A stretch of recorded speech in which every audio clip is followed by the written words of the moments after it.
By now, many of you are aware that Spirit Airlines has ceased operations.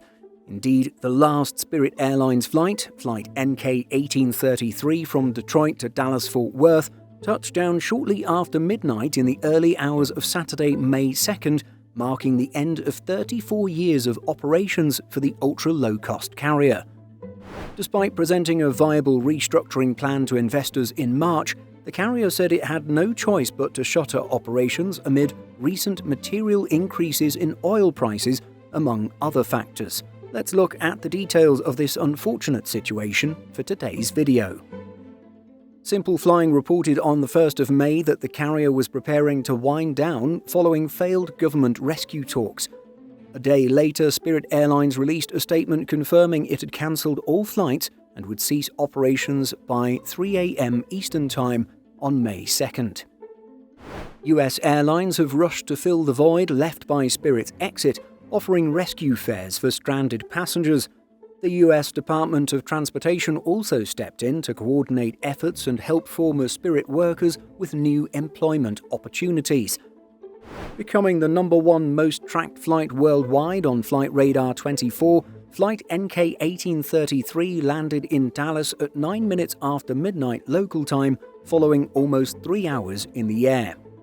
With Spirit's future still up in the air when the flight first departed Detroit, rumours indeed suggested the ULCC was preparing to cease operations as early as Saturday.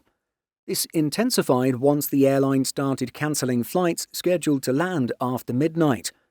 As noted by aviation insider John Ostrower, Spirit had just 10 planes left in the sky by 12:24 a.m. Eastern Time on Saturday, eventually whittling down to just 3 flights.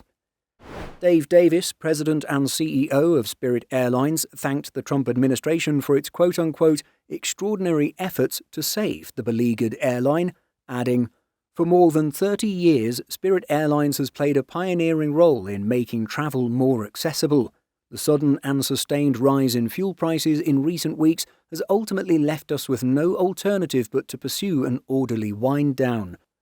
This is tremendously disappointing and not the outcome any of us wanted." Spirit's collapse has been a long time coming. Despite once ranking as one of the country's most profitable carriers, a series of mounting issues has made its demise almost inevitable. A critical turning point was the Department of Justice's block of a proposed $3.8 billion merger with JetBlue in 2024, leaving Spirit without a viable Plan B. It then turned to a possible merger with Frontier Airlines last year, but this failed to gain traction.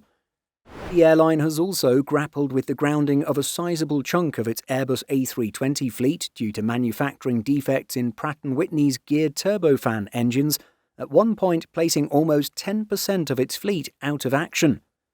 Skyrocketing jet fuel prices proved the final straw for Spirit, which made one last effort to stay afloat through a proposed $500 million federal bailout package. Along with cancelling all flights, its customer service teams are also unavailable, leaving thousands of passengers booked on Spirit services in the lurch. However, the airline has promised to refund any flights purchased through Spirit with a credit or debit card, while those booked through a third party must contact their agent for a refund. Were you one of the thousands of travellers impacted by Spirit Airlines' sudden shutdown? Share your experiences with us by leaving a comment. In addition to our daily YouTube videos, Simple Flying publishes over 150 articles every week. If you're looking for the latest aviation news and insights, visit simpleflying.com.